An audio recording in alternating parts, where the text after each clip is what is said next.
Hello everyone and welcome back to our virtual Mishnah Berurah here. We're holding Mishnah Berurah Chelik Aleph and we will be learning today Mitzvah Hashem. We will be finishing off Daf Mem Gimel Amud Beis as well as doing a good piece of Mem Dalid Amud Aleph. So let's get started. The truth is that on Mem Gimel Amud Beis we have Mechaber to do, but very little in the way of Mishnah Berurah. We did the vast majority of the Mishnah Berurah on Mem Gimel Amud Beis yesterday. So we pick up in the Shulchan Aruch on Mem Gimel Amud Beis on the very top line, Siman Lamed Beis Sif Yud. Says the Mechaber, Kishemisamnin hanikavim b'martzeya ke'ein oisiyos.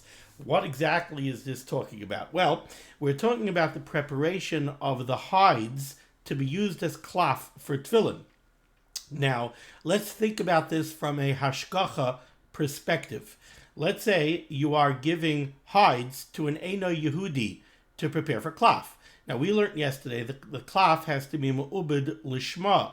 The tanning process must be done lishma, l'shem kedushas mitzvahs tefillin, or at least for Sefer Torah, and then you could use it for a mezuzah, for tefillin. We also said that as long as a Yisrael did the beginning of the ibud process lishma, he could then leave it over for an Eino Yehudi to finish the job. He instructs the Eino Yehudi to do it lishma, and then the Eino Yehudi could finish the job. What is called the beginning of the ibud process? Taking the hide and putting it into the sid, into the lime. Okay, so now a Yisrael takes a hide. He brings it to the tannery, to the non-Jewish tannery. He brings it over to the vat of the lime and he puts it in and he does it lishma, l'shem kedushas mitzvahs tefillin. Now he instructs the Eino Yehudi, listen, I'm leaving this hide over here. Please finish the process. Let me know when it's done. You saw that I did it for the sake of the mitzvah of tefillin. Please do that as well. But now, when he comes to pick up the hide, how does he know that the hide that he got is the hide that he put in? The answer is he makes a hashgacha on it. He puts a mark on it.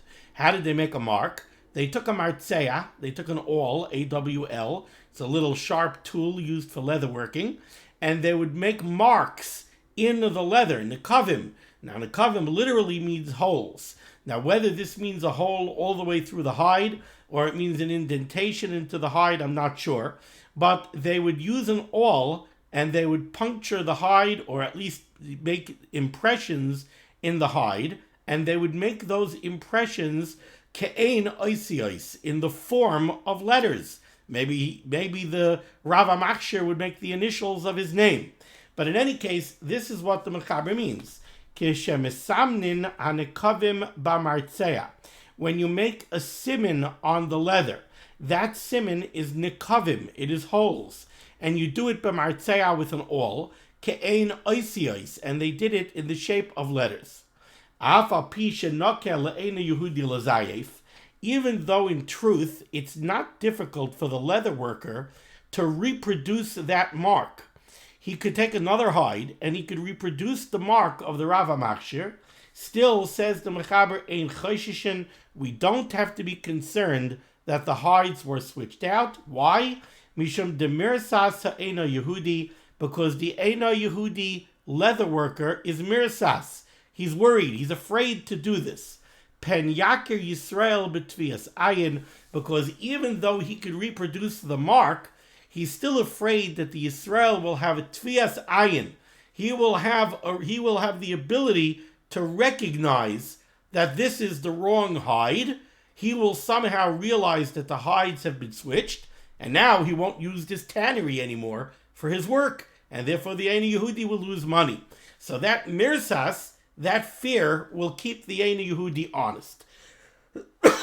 Okay, let's take a look at Mishnah Berurah, Eis Katan Lamed Aleph, near the bottom of the Mishnah Berurah here on Mem Gimel Lamed Beis. Says the Chavetz Chaim betvias ayin shenasan basimanin. The Rav HaMachshir who made the siman, he knows the siman that he made. He knows precisely how he did it. And even if the Eino Yehudi thinks that he could reproduce it, he's not going to reproduce it exactly the same way the Yisrael made it, and the Yisrael can recognize the difference.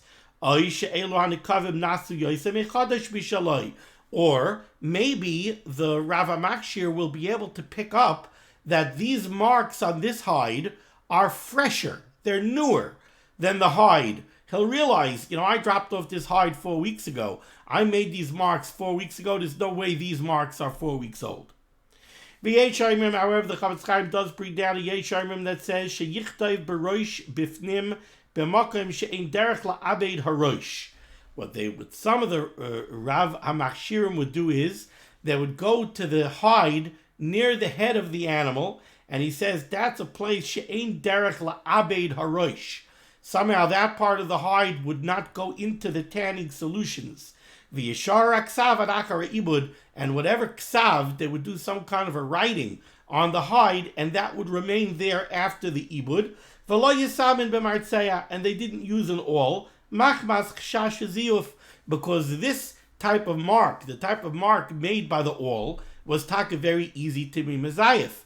The writing on the hide, b'makam aroish, that was not easy to be mezayif. But the Chavetz Chaim says, b'di'eved, yesh lahakel ka'ashulchan aruch. B'di'eved, we could be makel and follow the psak of the Shulchan Aruch, that even the markings made by the awl, we could trust them because of the mirsas.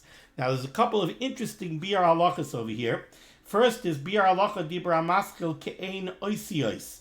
The Mechaber told us that the Siman the Rav HaMakshir would make, he would make it ke'ein oisiyos. He would take the awl and he would make markings in the shape of letters. Says the Chavetz Chaim, kidei shelo yachalifem ha'akum ba'oreis acherim. This was done to prevent the Eino Yehudi leather worker from switching out the hide with a different hide. Says the Chavetz Chaim, v'dafka ke'ein oisiyos. The markings would specifically have to be made in the shape of letters. Avon nikavim kach l'siman, but just simply to make punctures as a siman. So let's say the person will know, I made 5 punctures.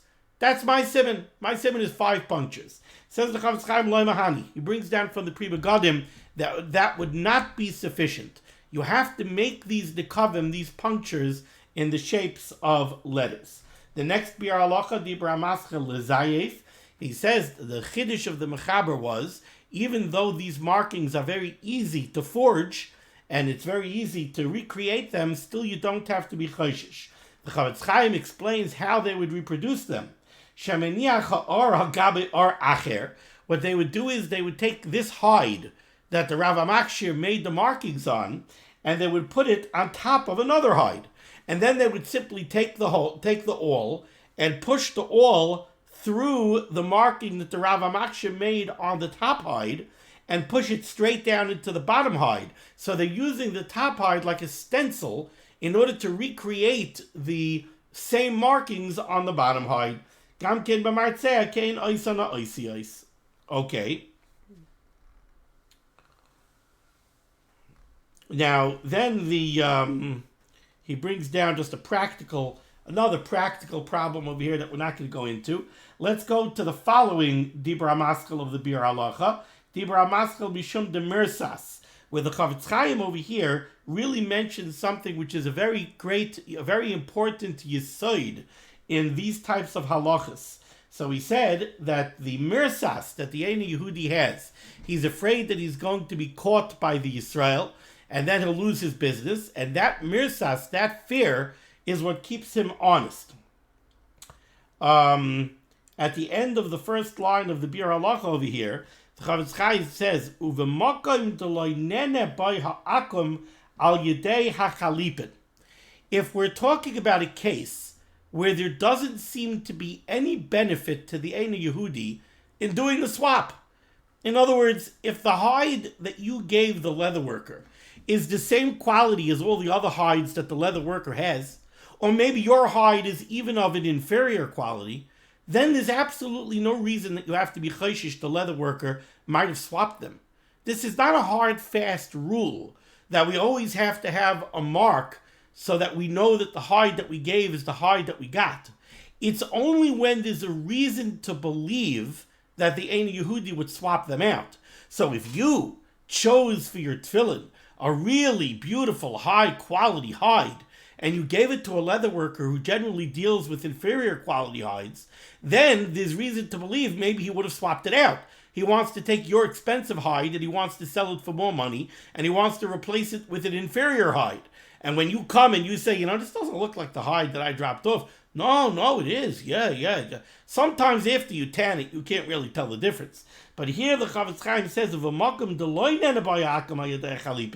but if there's no reason to think that the leather worker, the Ein Yehudi leather worker, would gain anything by doing the swap,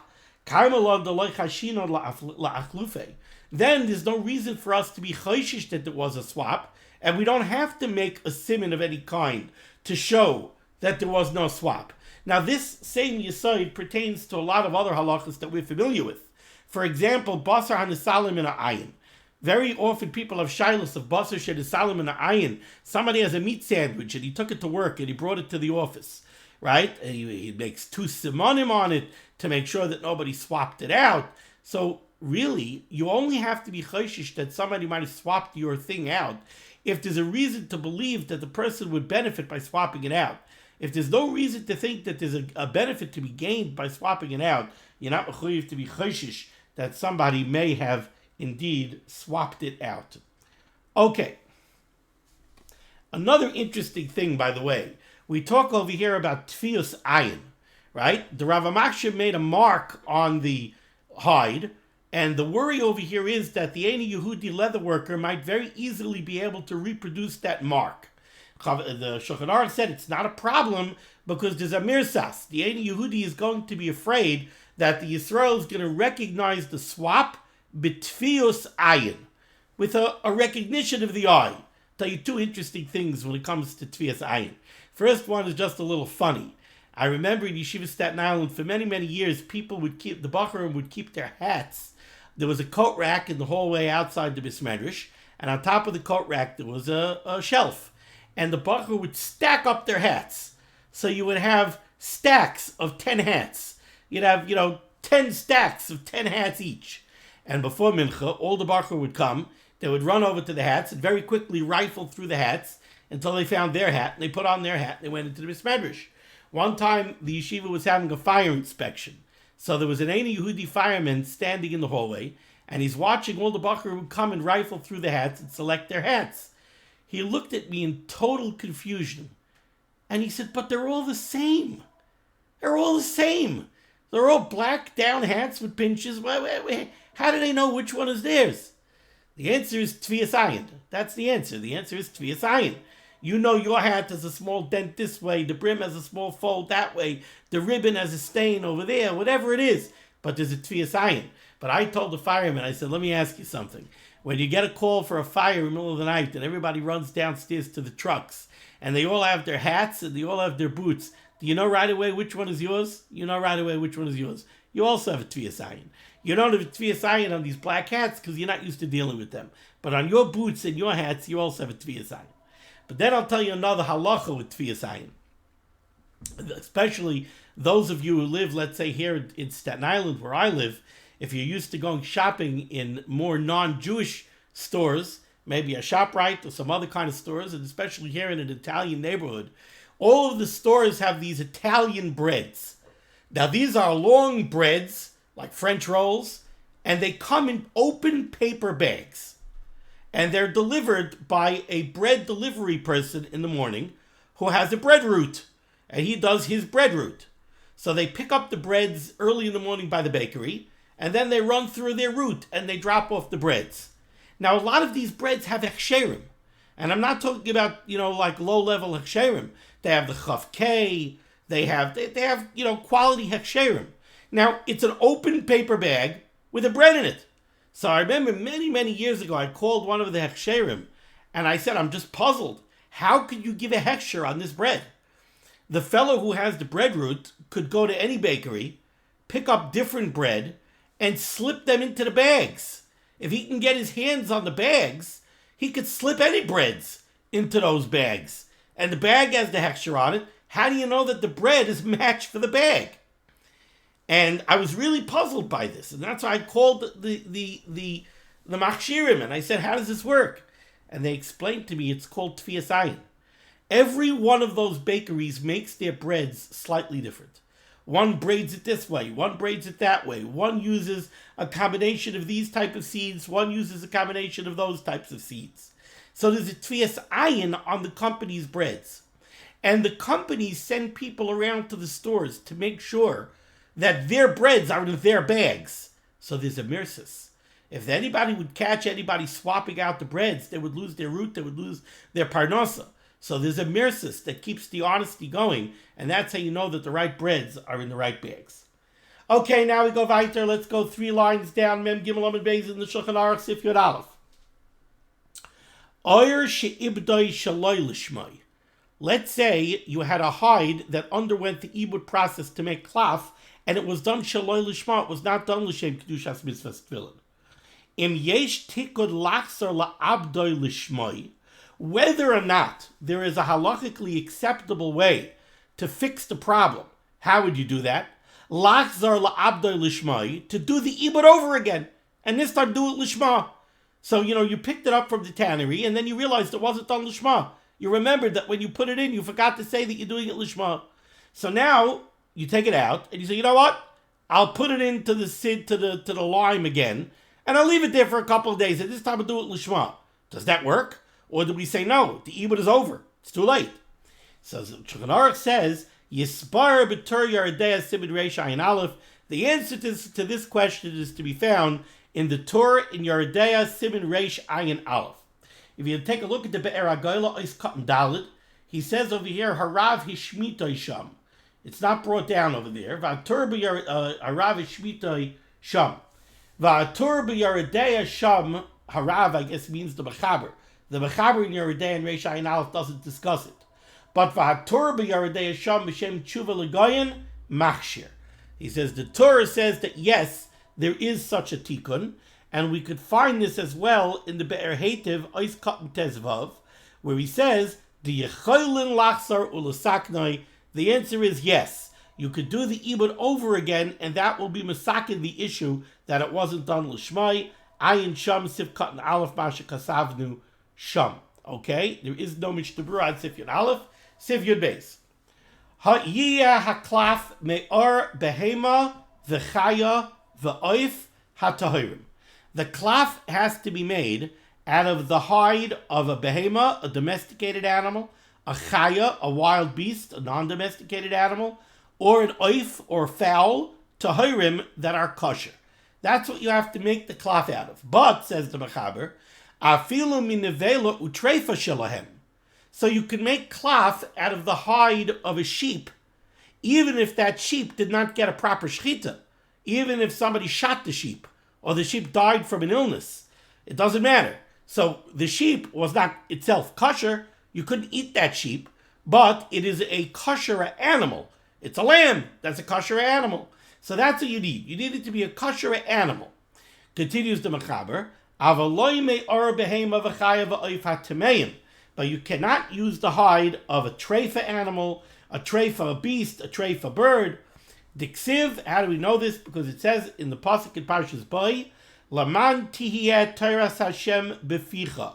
Why do you wear tefillin? Laman tihiyeh Toras Hashem beficha.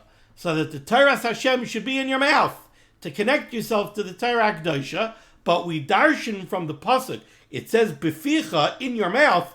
We darshan from there, mimin hamuter leficha. The tefillin have to be made out of a species that is muter beficha, that is something you're allowed to eat. V'loime are dug. You're not allowed to use the skin of a fish. Afilu hutar, even if it's a kosher fish. Why? Bishum de nafish zuhame, because it's very odoriferous, and that's not bakovedik. You wouldn't make tefillin. You don't make something chashuv like tefillin out of something odoriferous like a fish. Okay, says the Mishnah Berurah. Is there Mishnah Berurah on Yud Beis? No Mishnah Berurah. Sif Yud Gimel. 2 lines from the bottom, Mem Gimel Amud Beis in the Shulchan Aruch. Yiyah haklaf shalem.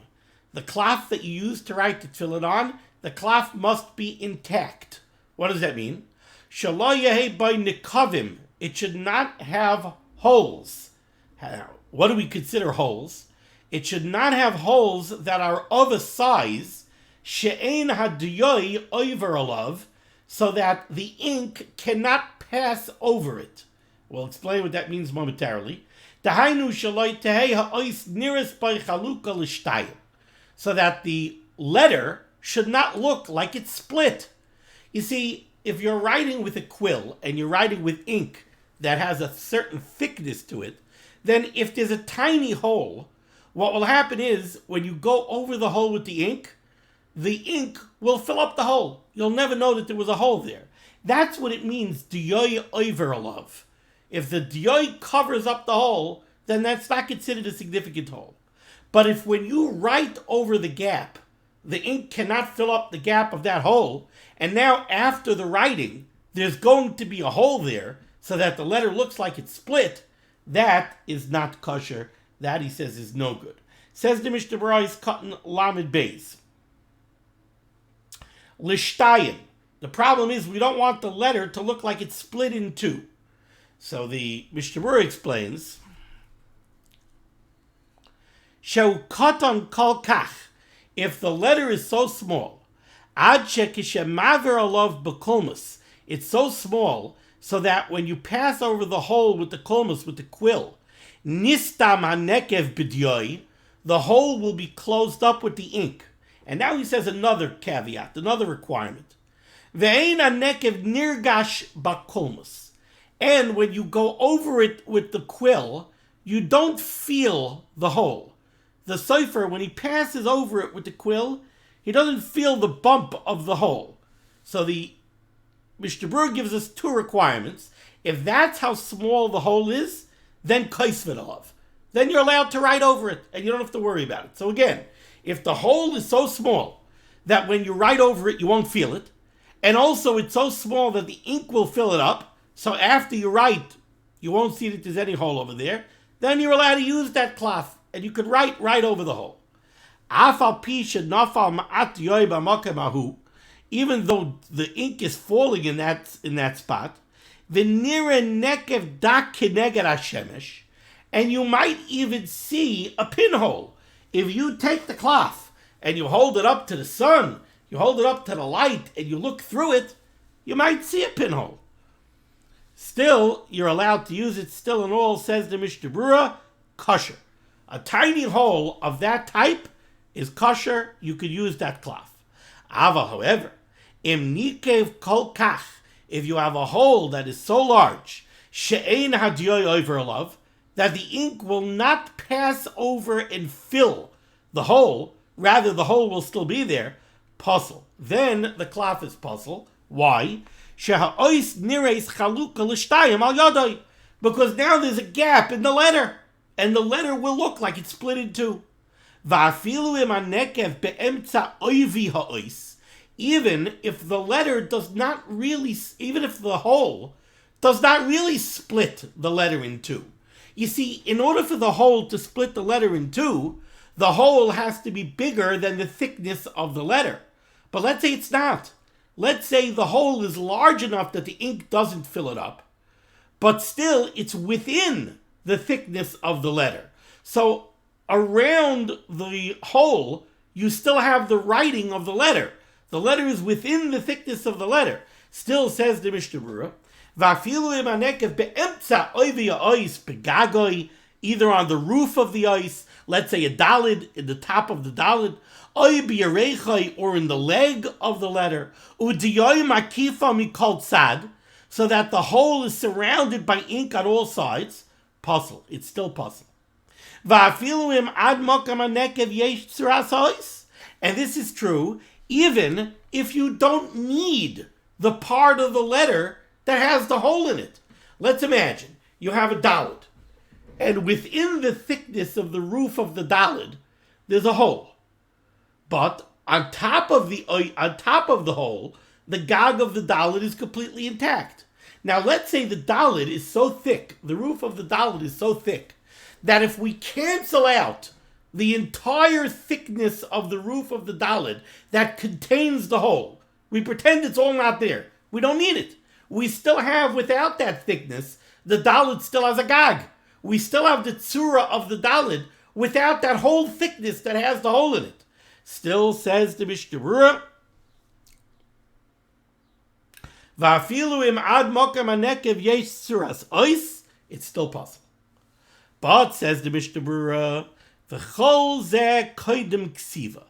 This whole requirement, this whole question of using the klaf that has the hole in it, whether you could use it, whether you can't use it, how big the hole should be, this is only a question that pertains to before you actually start writing. Aval ilm la'achar ksiva, if you already wrote the Tefillin, im la'achar ksiva, nekla ka'ois l'shtayim ha'yedei nekev, now the letter becomes split in two because of a hole, the parchment became punctured. Then we look and we say, do we need that thickness for the tzuras ha'ois? If not, kosher. If you don't need it, it's kosher. Okay, now we go to the final words of Mem Gimel Amud Beis, Sif Yud Daled.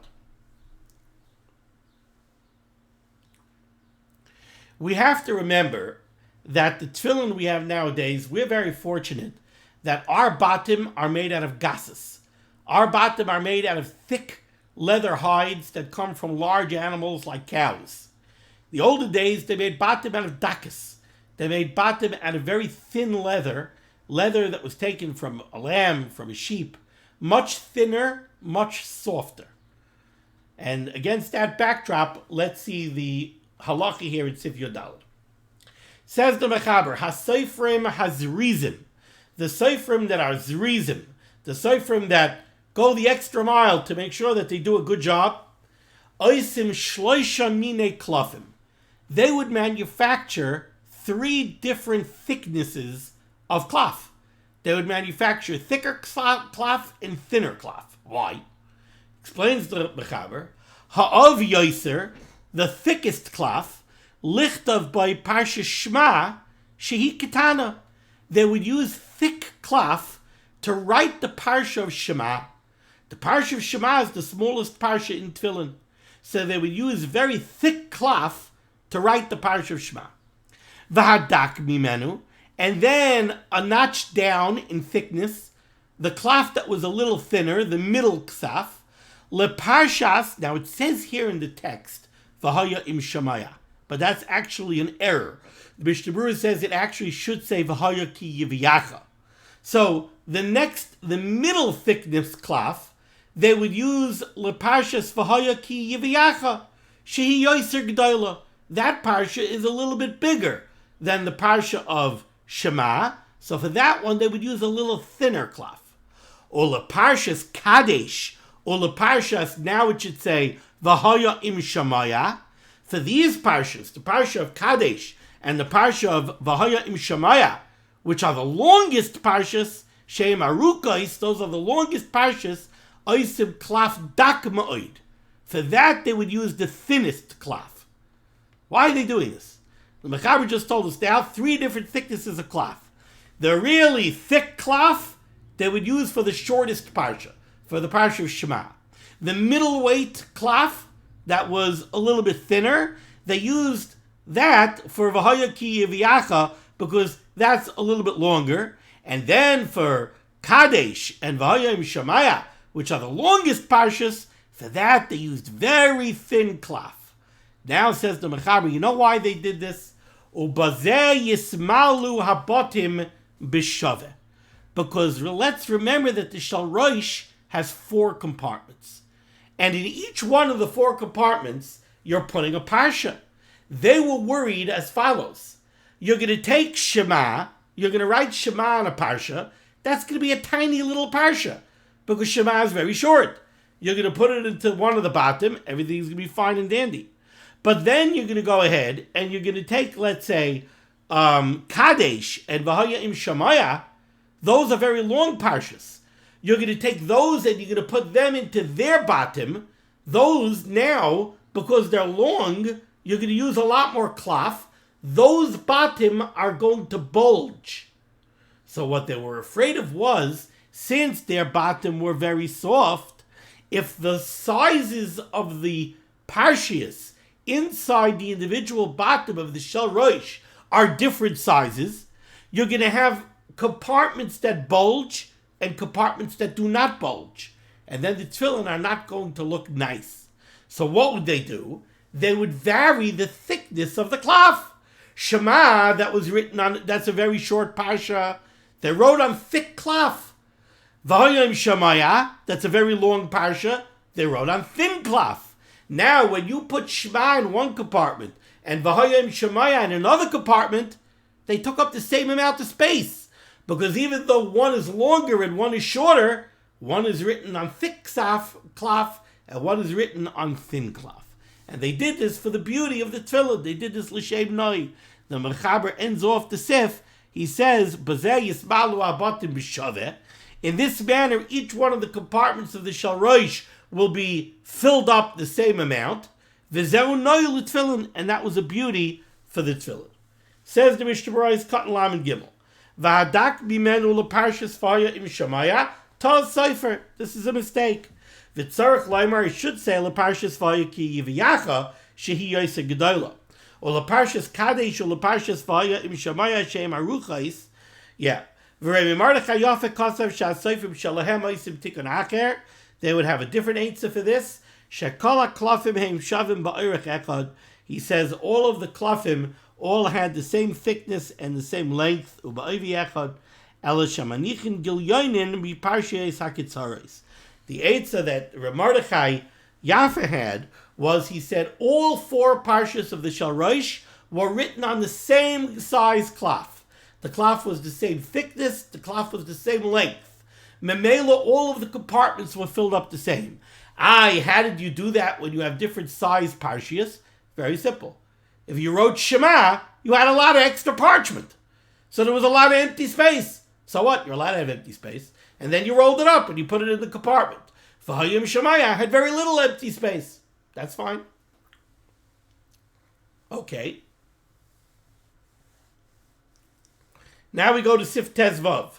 3 lines down near the end of the line, Mem Daled Amud Aleph. Says the Mechaber. Im la'achar shenichtav. If after you wrote the parsha, and we're going to have to do some fancy footwork in the Mishnah Berurah to explain what why the Mechaber says this halacha specifically in the context of im la'achar shenichtav. But in any case, the Mechaber says im la'achar shenichtav. If after the parsha of the Tefillin was written, nikev b'soich hahei oy hamem, the parchment became punctured where? On the inside of a hay or the inside of a mem. What are we talking about here?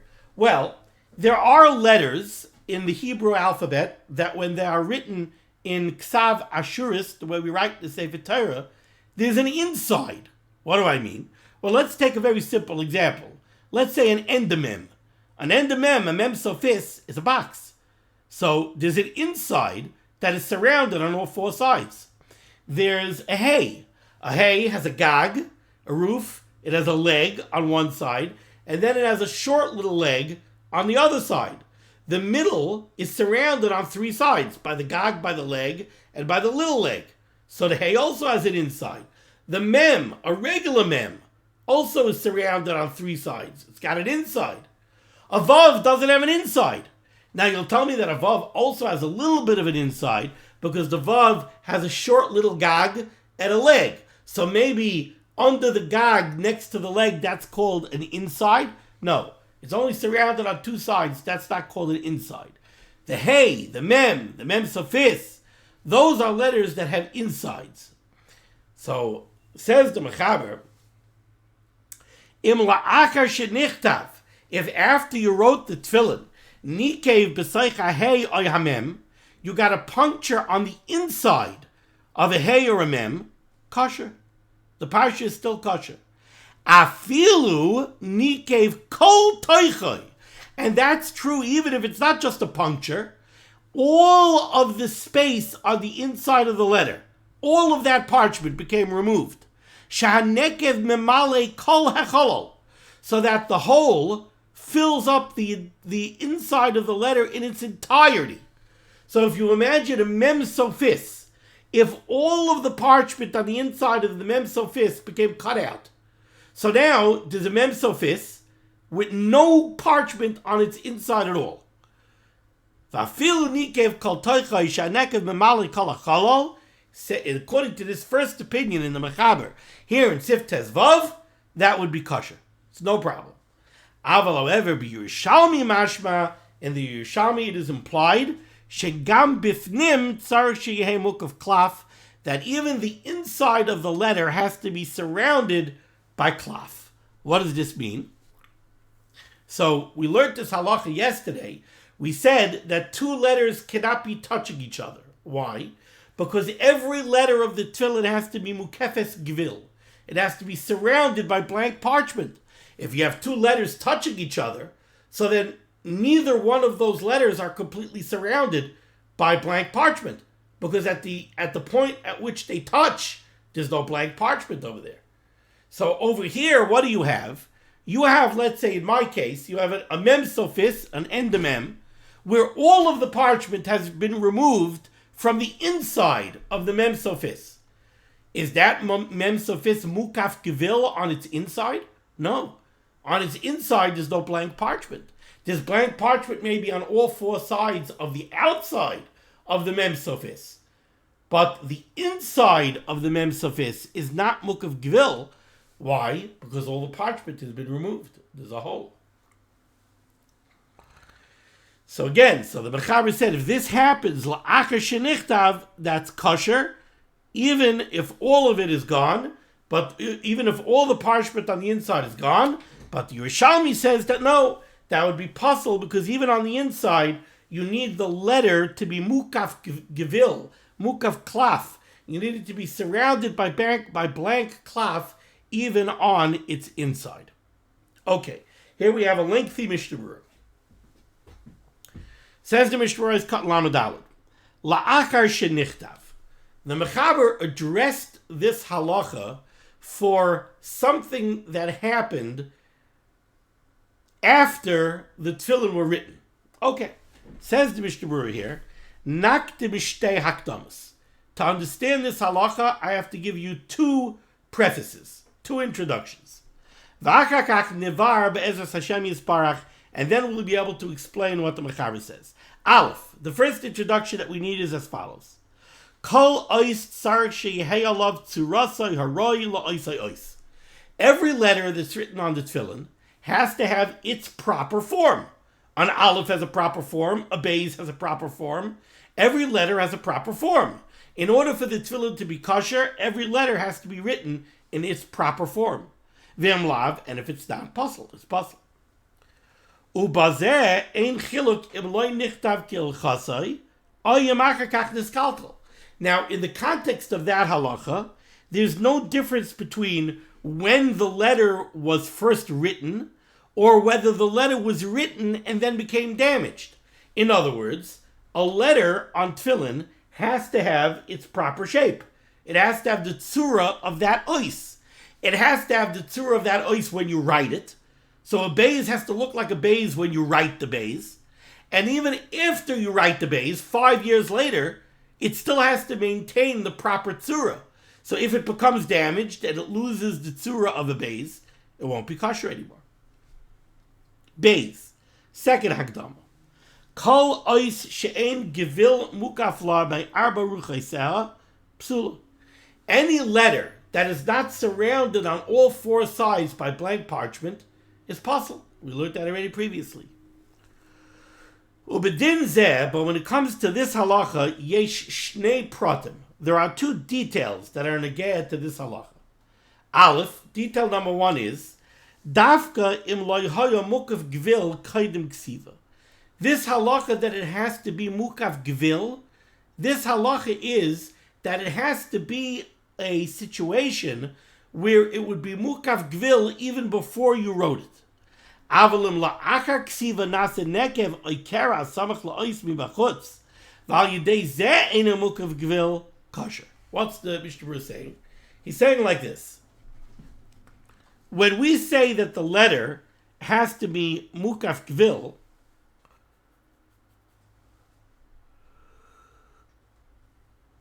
It has to be a situation where the problem is a problem that pre-exists the writing.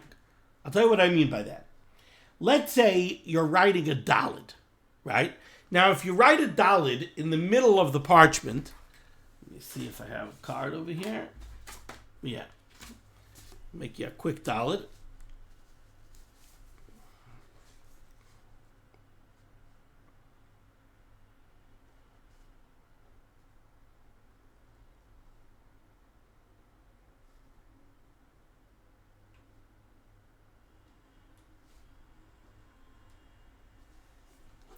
Okay. Here we have a dalid. This dalid is mukaf gvil, mi dalid ruchaiseha. It's surrounded on all four sides by blank parchment. Now I'm going to write another dalid.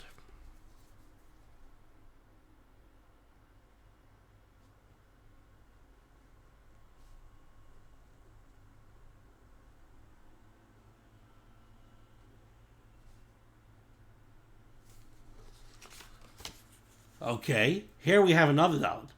This dalid is not mukaf gvil mikol ruchaiseha. Why? Because the gag of the dalid is touching the edge of the parchment. So over here, it's not mukaf gvil. Now, this is a situation that predates the ksav of the dalid. Right when I wrote the dalid, I wrote it all the way up against the edge. And the edge was there beforehand. So I created this dalid in such a manner that it was never mukaf gvil. That's a problem. Now, this dalid, on the other hand, at the time of its writing, was mukaf gvil. Now, what happens if now something happens and the parchment becomes torn? Now, guess what? Now that dalid is no longer mukaf gvil. So, again, says the Mishnah Berurah like this. Let's go back in Ois Kat Lamed Daled to the Beis, the second one of the Hakdamas that the Chavetz Chaim is giving. Kol ois she'ein gvil mukaf lamei arba ruchaiseh psula. Any letter that's not surrounded on four sides by blank parchment is possible.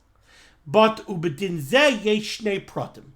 But when it comes to this halacha, there are two caveats. There are two details.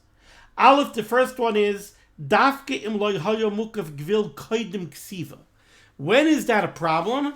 It's a problem by this dalid. When from the time that I created the dalid, it was never mukaf gvil.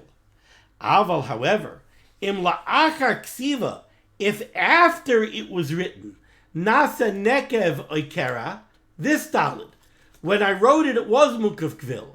Then there came a hole or a tear, samuch la'ois mi bachutz, next to the ois on the outside, val yedei zeh einay mukaf gvil, and now as a result of the tear, it's not mukaf gvil, kosher. That it's kosher. So that's detail number one. Beis, detail number two. Das roiv ha-paiskim, it's the opinion of most paiskim. The ain't sarach liyos mukaf gvil, that this whole requirement of mukaf gvil, that a letter has to be surrounded on all sides by blank parchment, is rak mi bachutz laha-oisiyos, is only around the letter, on the outside of the letter, but not on the inside of the letter. So when we say that at end the mem,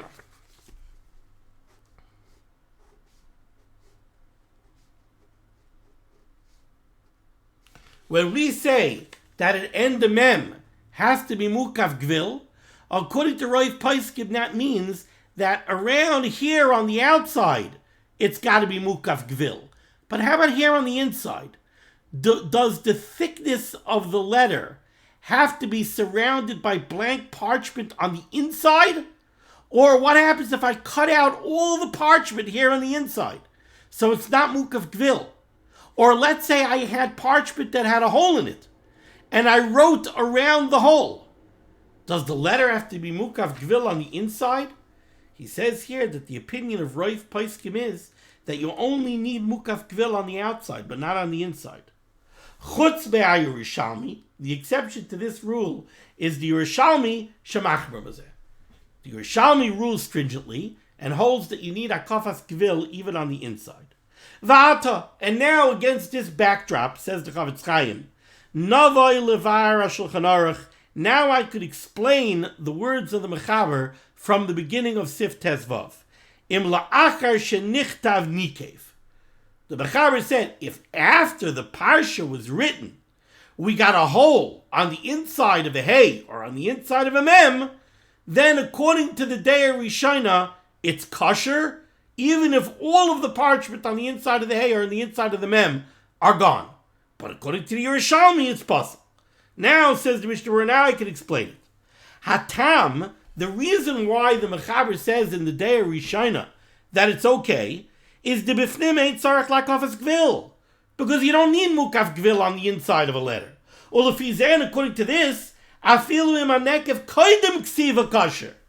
Says the Mishnah Berurah, according to the Paiskim who hold that you don't need mukaf gvil on the inside of a letter, then even if there was a hole on the parchment, and you wrote a mem sofis right around the hole, or there was a hole on the parchment, and you wrote a hey, v'haya ki yeviyacha. You wrote the hay, you made the gag of the hay, the leg of the hay, and the little leg of the hay, all around a hole in the parchment. So now the hay is not mukaf gvil on the inside. It's okay. You don't need mukaf gvil on the inside. So then why does the Mechaber say that this happened? He says this halacha im la'achar shenichtav. The Mechaber writes this halacha in the context of a b'di'evet, something that happened after you wrote the Tefillin. Says Mishnah Berurah, according to Rav HaPaiskim, this is okay, even if it was this way right when you wrote the Parsha. So why does the Mechaber say im la'achar shenichtav? Explains the Mishnah Berurah. V'hayde nakat im la'achar shenichtav nikev, b'shuv de lechatchila ein lichtayv. Because lechatchila you shouldn't write on such a klaf. Afilu im anekav be'emtza chalalai, even if the hole is mamish in the middle, ve'ein mamali is taychay.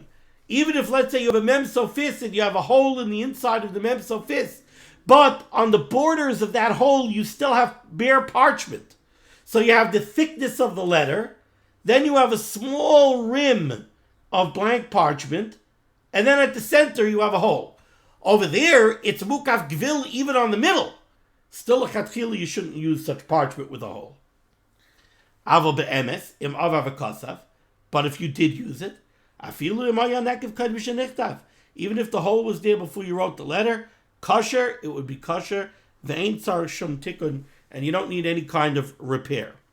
Oiskan lamed hey, the two examples of letters that have an inside that the Mechaber picked were a hey and a mem. B'sech a hey, v'hu adin sharois yoshei sheyesh lad shalish tefanos v'yesh cholol b'seichai. Says the Mishnah Berurah that this applies to any letter that has three sides and space inside. So a beis also has a toich. It has an inside that's surrounded by three sides: the top, the bottom, and the back. Right? A chaf has three sides: a top, a bottom, and a side wall. So those are all letters that we consider to have insides.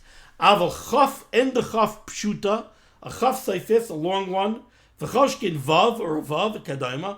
Lav toich mikri, those are not considered to be letters that have insides.